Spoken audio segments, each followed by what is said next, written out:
आगे देखिए कथा नंबर 2 उसी इब्राहिम सुल्तान की। भगत को वृक्ष के जैसा स्वभाव वाला होना चाहिए, पेड़ के जैसा स्वभाव वाला। एक बार एक समुद्री जहाज में एक सेठ व्यापार के लिए जा रहा था। उसके साथ रास्ते का खाना बनाने वाले तथा मजाक मस्करा करके दिल बहलाने वालों की पार्टी भी थी। लंबा सफर था, महीने भर लगना था। मजाकिया व्यक्तियों को एक ऐसे व्यक्ति की आवश्यकता थी जिसके ऊपर सब मजाक की नकल झाड़ सके। यानी किसी ऐसे आदमी की तलाश थी जिसको खड़ा करके और उसके ऊपर मजाक कर करके, हंसी कर करके सेठ को राजी किया जाए। मजाकिया व्यक्तियों को एक ऐसे व्यक्ति की आवश्यकता थी जिसके ऊपर सब मजाक की नकल झाड़ सकें। खोज करने पर इब्राहिम को पाया और पकड़ कर ले गए। ऐसे रहता था वो, पागलों की तरह, भिखारियों की तरह।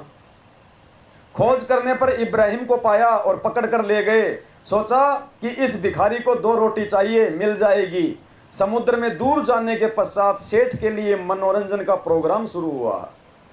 इब्राहिम के ऊपर मजाक झाड़ रहे थे, कह रहे थे कि एक इस इब्राहिम जैसा मूर्ख था, वो पेड़ की उसी डाली पर बैठा था जिसे काट रहा था, गिरकर मर गया। हा हा हा करके हंसने लगे।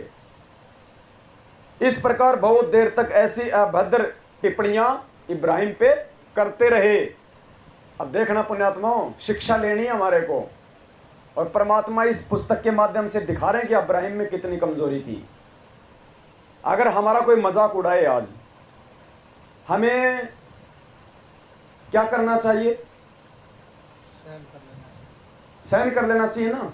उसकी बात का बुरा नहीं मानना चाहिए ना। उसको बालक समझ के छोड़ देना चाहिए ना कि ये पागल है, बालक है, ज्ञान नहीं है।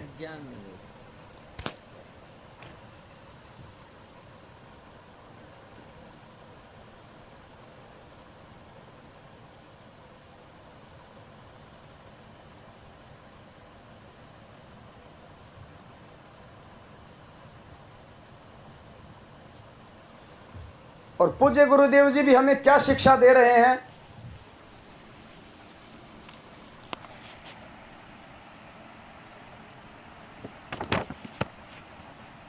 गुरुदेव भी हमें क्या शिक्षा देते हैं? अगर कोई किसी भगत का अपमान करे, मजाक उड़ाए, तो क्या कह रहे हैं गुरु जी को? भगत का स्वभाव कैसा होना चाहिए, उसको कैसा रहना चाहिए?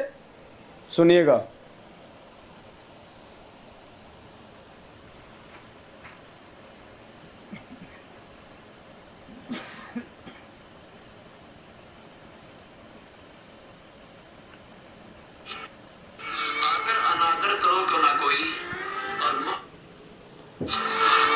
अनादर करो क्यों ना कोई, और मम संत शरण जगत जान छोई।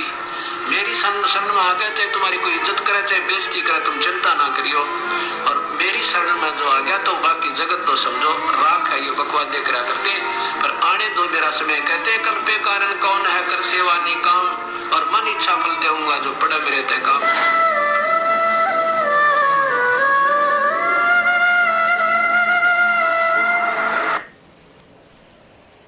तो परमेश्वर कहते हैं कि मान अमान करो क्यों ना कोई, मम संत शरण जान है छोई। कि मेरी शरण में आने के बाद अगर तुम्हारा कोई आदर करता है, कोई अनादर करता है, तुम्हें कोई असर नहीं पड़ना चाहिए। बताया ना परमेश्वर ने। तो इब्राहिम के ऊपर जब वो मजाक झाड़ रहे थे, उसके बाद में क्या कहा इब्राहिम ने? इब्राहिम बहुत दुखी हुआ, सोचा कि महीनों का दुख हो गया, महीने भर का दुख हो गया, न भक्ति कर पाऊंगा न चैन से जी पाऊंगा। इतना दुखी हो गया, अपनी बेइज्जती मान गया। ये पार होने के लक्षण है। गुरु ज्ञान के विरुद्ध है ना, फिर कहां से पार हो गया?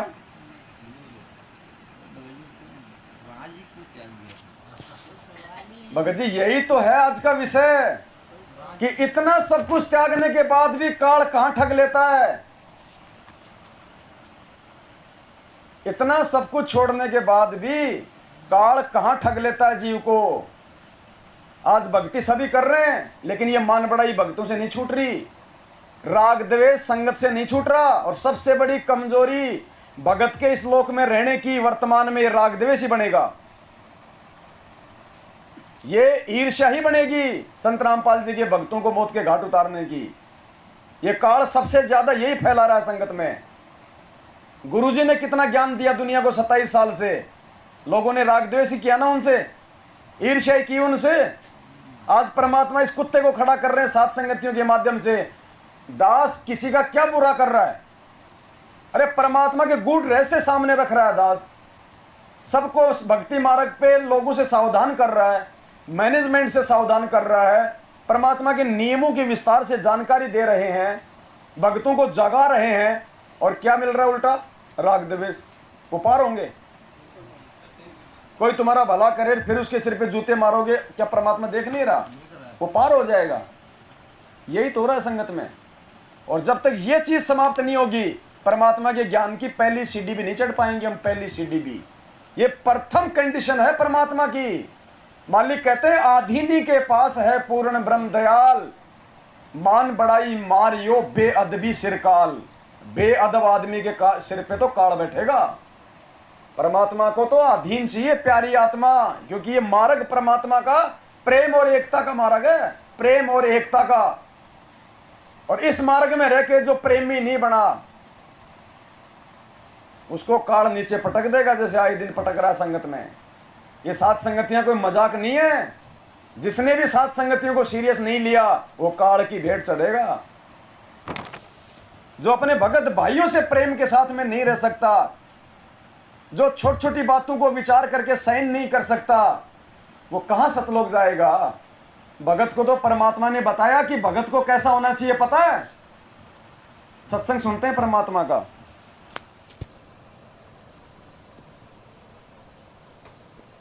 पुण्यात्माओं, बहुत कमियां हैं अभी, और बाढ़ देख रहे हैं सतलोक जाने की।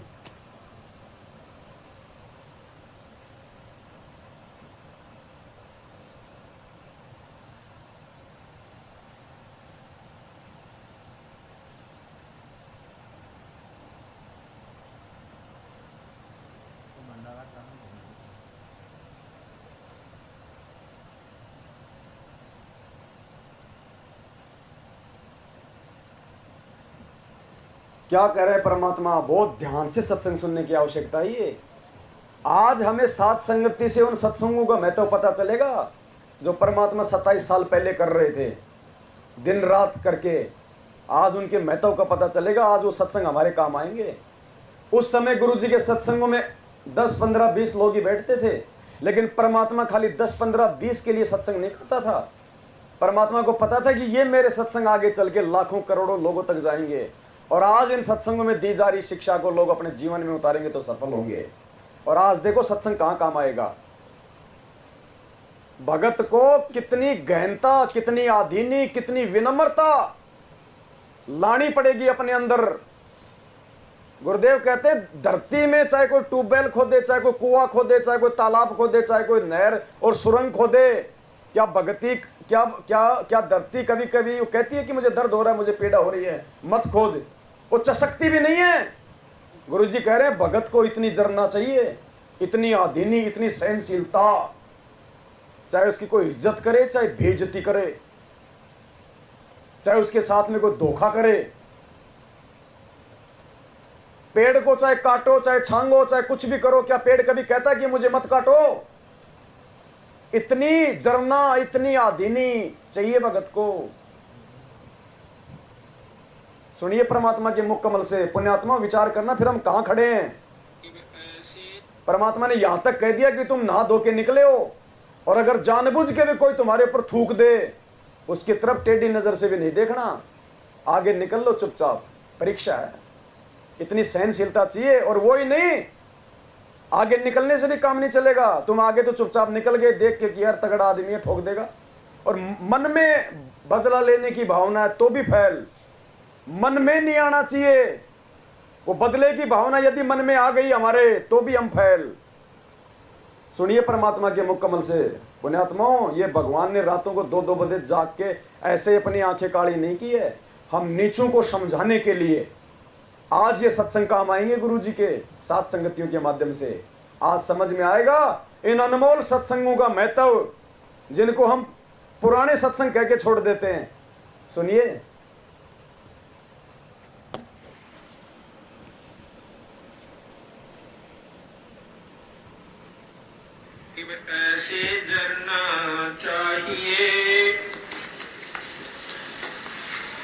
जो पृथ्वी तत थी रे, खोदे से कस के नहीं ऐसा बजर शरीरे। बंदी छोड़ भगवान। गरीबदास जी महाराज हमें ये समझाने की कोशिश कर रहे हैं, भाई नाम उपदेश लेकर अपने इष्ट के ऊपर इतना विश्वास करना चाहिए, कितना गरीब ऐसी जरना चाहिए जो पृथ्वी तत थी रे, खोदे से कस के नहीं ऐसा वज्र शरीरे। जिस प्रकार पृथ्वी को खोदा जावे पर कसकती नहीं, चसकती नहीं, आह नहीं करती, इतना विश्वास अपने इष्ट के ऊपर हो जाना चाहिए। जब आपने नाम ले लिया, उपदेश ले लिया, फिर चाहे कोई कुछ भी कहे उसकी बात में नहीं आवे। तो यहाँ कहते हैं गरीब ऐसी जरना चाहिए जो आप तेज अन्नो पे नावे धोवे थूक दे तामस नहीं सरो पे। कि इतना विश्वास करे, चाहे आपका आप स्नान करके आए हो और आपके ऊपर कोई थूक देता है, उसका क्रोध नहीं करे, तामस नहीं आवे। ये इतना विश्वास होने लग जाएगा, थोड़ा समय लगेगा। गरीब ऐसे जरना चाहिए जो पौन तत् परमाने, कुटिल वचन कोई कहो माने नहीं अमान। कोई भी बुरा भला कहे आपको, उसका अमान यानी बुरा नहीं माने, उसकी अपनी बेइज्जती महसूस नहीं करे। गरीब ऐसी जरना चाहिए जो गगन तत्व में ओई, जो कुछ पड़े सो जब सब जरे बुरा न बाचे कोई। कोई आपको कुछ कहे, उसको सबको हजम करिए, खत्म कर दिए, उससे बात ना करिए, उसकी निंदा या प्रति उत्तर ना दीजिए। गरीब ऐसी जरना चाहिए जो तरवर के तीरे काटे चीरा कष्ट को तो भी मन में धीरे। वृक्ष ने कोई काटे तो भी चसकता नहीं। यहाँ पर काटना तात्पर्य आपकी कोई निंदा चुगली करे तो बोले नहीं, करण दे। जो निंदा आपकी करता है वो आपका खास दोस्त है। कबीर साहब कहते हैं कि निंदक मेरा नाम रो बसो ना मुझसे दूर, भाई गाम गोर व गंदगी ये साफ करते सूर। इतना काम करता है वो निंदक आपका जैसे सूर काम करता, आपके पाप कर्मों को खत्म कर रहा है, आपको निर्मल कर रहा है। गरीब वृक्ष नदी और साधु जन तीनवा एक स्वभाव, जल नहावे फल वृक्ष दे साध लखावे दाव। ये कब बोल रहे हैं? गरीब ऐसी जरना चाहिए जो गन हर जल में सब ही ऊपर बरसता ना दिल द्वेष स्नेह। कि ऐसा विश्वास चाहिए जैसे बादल होते हैं, बारिश हो से वह नो नहीं देखता कि ये कलर का खेत है, इसमें वर्षा करने का कोई फायदा नहीं है और ये बढ़िया स्थान से इस पर बरसों। इसी प्रकार संत होते हैं, सत्संग के अंदर सम्मान ज्ञान देते हैं। इसी प्रकार जिस प्रकार बारिश सब पर होती है, लेकिन कलर का जो खेत होता है उपजाऊ नहीं होता, वो उसमें उस पानी भी खारा हो जाता है, काम नहीं आता। इसी प्रकार अच्छी जगह जो बारिश होती है, उपजाऊ जमीन पर उसमें फसल होती है। सत्संग सबको सुनाया जाता है, जो भाग्यवान जीव हैं जो परमात्मा के अधिकारी हंस हैं उनके ऊपर असर होता है, बाकी ऊपर नहीं होता। बल्कि कड़वास आती है उनको, वो कालर का खेत निपजता नहीं। ग्रीब दीठी अनदीठी करे, जिनकी लो मैं दादे, संग से कदे ना बिछड़ू, खेले आद अनादे। ग्रीब दीठी अनदीठी करे, जिनकी लो मैं दादे, संग से कदे ना बिछड़ू, मेरे परम स्नेही सादे। आप किसी की बुराई देख रहे हो और वो आपकी निंदा भी करता है, आपको बुरा भी करना चाहता है, आप ना कीजिए, ना उसको कहिए, कुछ करने दीजिए। बंदी छोड़ कर फिर मैं आप देखूंगा उसको, आप नहीं कुछ कहना। तो दीठी अनदीठी करे, जिसकी लो मैं दाद, संग से कथे ना बिछड़ू, वो मेरा परम स्नेही साथ। कबीर साहब कहते हैं, आवत गाड़ी एक है, उल्टे हो अनेक, कह कबीर ना उल्टी हुआ, रह एक की एक। ग्रीब कसनी कसे कपूर जो, करनी करे करार, जरना जोगी जगत गुरु, आप तेरे जग त्यारी। जिनको विश्वास हो गया परमात्मा के नाम का, वो आप भी पार हो जाएंगे और औरों को भी पार कर ले जाएंगे। अब जैसे भक्तों का अपना विश्वास हुआ, वो 10 और समझाओगा, आजा भाई नाम ले लो और नाम से मुक्ति होगी, 2 दिन का जीवन है।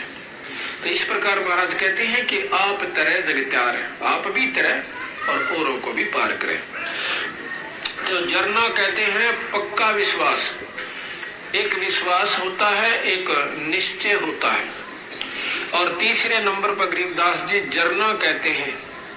जरना का तात्पर्य है कि बहुत ही अमिट छाप पड़ जाती है, जैसे पत्थर पर लकीर हो जाए, वह मिट नहीं सकती, टूट सकती है।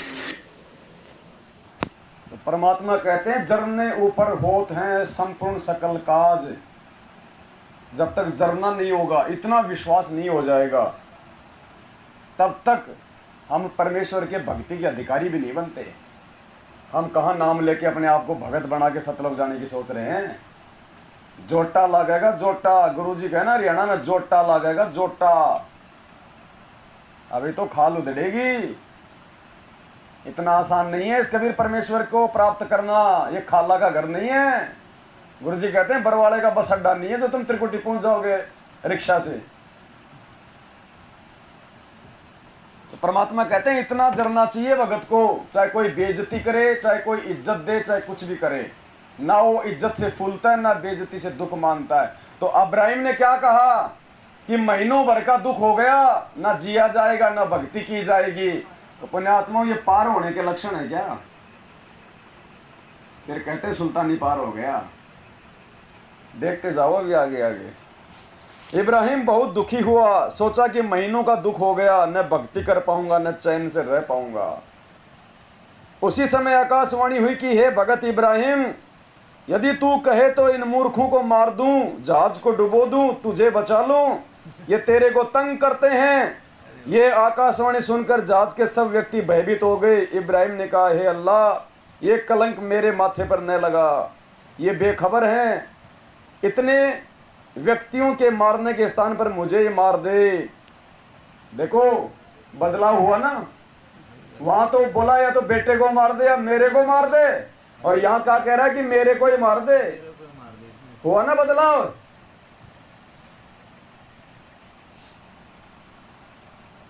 अगर वो बदलाव तो हो गया, लेकिन काल ने नया दाव अपनी बेइज्जती मान गया। ये नया दाव खेल दिया काल ने। ऐसे ठगता ही आगे से आगे। इसलिए परमात्मा इन महापुरुषों की वो कमजोरियां इस ग्रंथ में लिख के हमारे को पहले सचेत कर रहे हैं साध संगतियों के माध्यम से। कि बच्चों समझ जाना, बड़ा मुश्किल है। यहाँ के स्वर्ग लोग के लिए कितने पापड़ बेलने पड़ते हैं। स्वर्ग लोग मोर ध्वज ने अपना बेटा आरे से चीरना पड़ा था, और यहाँ तो सतलोक की बात है, पता नहीं क्या क्या सहन करना पड़ेगा। खाली फोकट में 3 टाइम की आरती कर ली, मंत्र एक माला पूरी कर ली, बस हो गए भक्ति। इस शरीर को तपाना पड़ेगा परमात्मा के ज्ञान से और विधान से।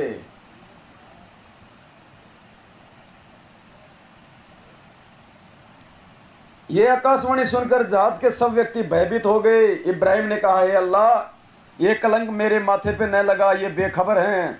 इतने व्यक्तियों के मारने के स्थान पर मुझे ही मार दे या इनको सद्बुद्धि दो। ये आपकी भक्ति करके अपने जीव का कल्याण कराएं। जहाज मालिक सहित सब यात्रियों ने इब्राहिम से क्षमा याचना की तथा परमात्मा का ज्ञान सुना, आदर के साथ अपने साथ रखा, भक्ति करने के लिए जहाज में भिन्न स्थान दे दिया। इब्राहिम ने उन सबको सत्य ज्ञान समझाया।